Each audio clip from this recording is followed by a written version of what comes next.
running to make a point. I'm not going to serve to make a point. I'm not going to be there to pick fights with the Democrats. I'm going to be there to move things in the right direction. And I'll be there just as I have in the private sector. Here's something I've learned in the private sector in negotiating. When the other side gives me everything I want, all I can really figure out is at the end of the deal, I'm not going to get paid. So the same thing could be true in negotiating. You're not going to get everything you want. You're going to lose some things and gain others. You know, I am going to move things in the right direction. We're going to cut programs. We're going to eliminate programs. We're going to eliminate wasteful spending. I gave you 3 categories that I would focus on. We're going to take a business person's pencil to it, and we're going to do it in a way that you can attract those folks. We're going to do it to get it done, not just to talk about it. I'm disappointed with several of the last Congresses. I'm disappointed with members of both parties. We need to get it done, not just to talk about it. We need to empower the 10th Amendment again. We need to recognize that the states have the authority that far supersedes the federal government. We need to pass bills at the federal level that recognize the state. The congressman who came after me has introduced legislation which I find interesting because it is, in fact, I think, trying to accomplish a little bit of what you're talking about here, especially in leading by example. He has suggested that, among other things, congressional pensions end, that there be no more lifetime, well, a whole series of things that are dealing with Congress itself. I would add to it things like, you know, if you don't get a budget passed, would you consider voting for a moratorium on your pay? Because after all, if you can't, I mean, any other business, if you can't get a bill passed, if you can't get a budget passed in any business you're running, I don't know if you're worth the pay in that business. And it's the same thing with Congress. If you can't get a budget passed, would you think that it would be an appropriate step to take to say, you know, until it passes, no pay? Well, I would say that I think that's I especially want you to hear what you're going to say about retirement. well, ask Congressman.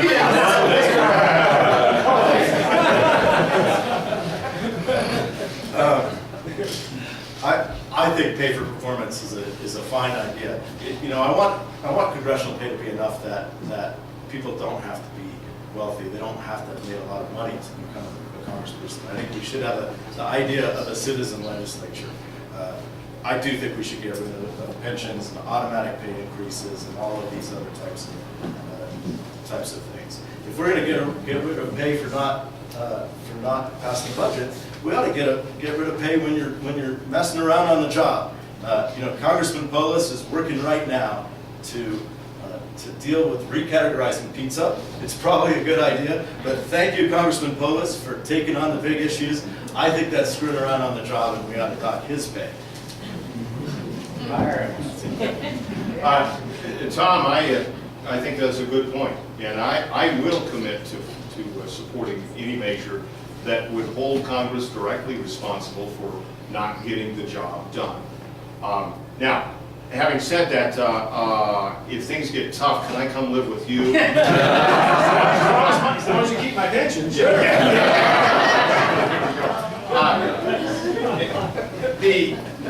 Eric mentioned the citizen legislator, and that's what we have in the state of Colorado. And it's tough on a legislator because it's a full-time job with a part-time pay, but it's good for the people of Colorado, and actually it's good for any state. I saw a study at one point where they compared the economic vitality to whether or not the state legislature was full-time or part-time. And guess what? The part-time states win. Why? Well, I think one of the factors is we are not there messing things up any more than we have to.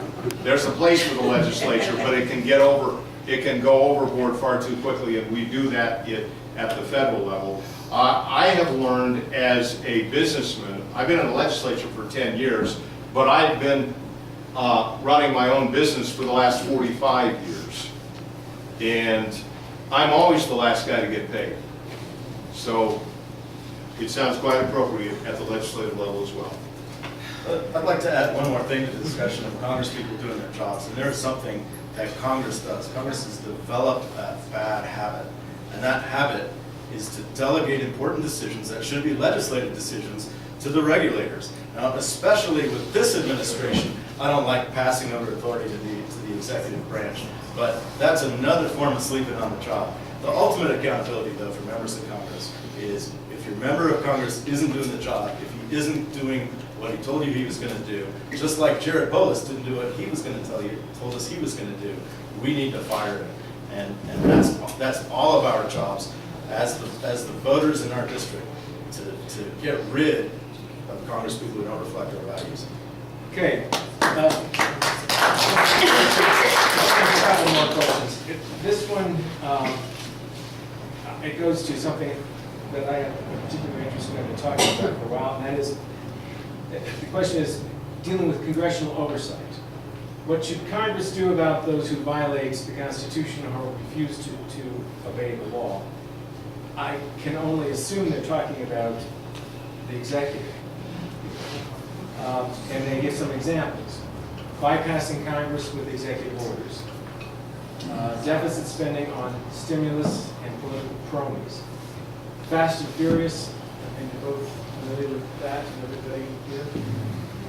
Illegal immigration, and specifically here, I'm assuming they're talking about when the president, by fiat, essentially gave amnesty to everybody who is here presently illegally, but has not committed some other crime.